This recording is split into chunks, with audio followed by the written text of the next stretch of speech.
Се крши браната која го штитеше семејството Јовановски. Под притисок на Алфа, конечно јавноста, но и семејството на свештеникот Виктор Стојчев добија одговор до каде има случајот. По 2 години молк од институциите, обвинителството се одважи, па даде одговор дали ќе биде поведена судска постапка против Миле Јовановски за насилство. Во одговорот на прашањата на Алфа телевизија, што го испрати обвинителството, се вели дека за случајот е поднесен обвинителен акт до кривичниот суд, во кој се бара извршителот на насилството да одговара за кривичното дело тешка телесна повреда.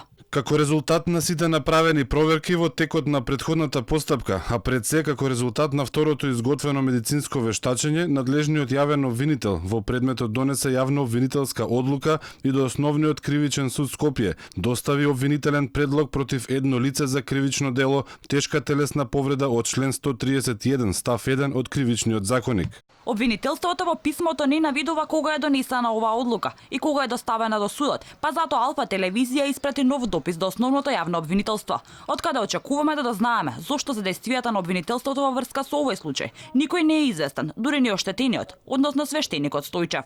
Прашање упативме и до Кривичниот суд, од каде одговор не добивме. Судот е должен да соопшти кога и дали е пристигнат предлогот на обвинителството и што досега тие превземале во врска со тој случај. Дали воопшто е започнат некаков процес против лицето Миле Јовановски. Работата мрдна од мртва точка, но останува отворено прашањето дали институциите беа под притисок да го чуваат овој предмет замрзнат во фиока 2,5 години.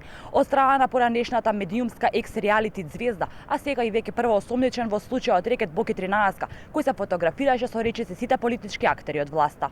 Боки 13 јавно велеше дека ќе се заложил за процесот да мине во најдобар ред, но и тврдеше дека свештеникот нашол некој доктор кој му е завиткал ногата во завој за да изгледа дека му е скршена.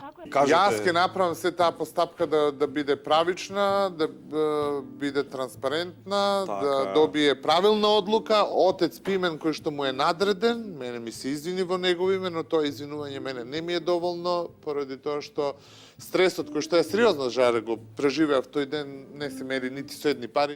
Миле Јовановски во целиот случај остана нем, па не се произнесе што се случило, иако Алфа телевизија се обиде да добие негов коментар.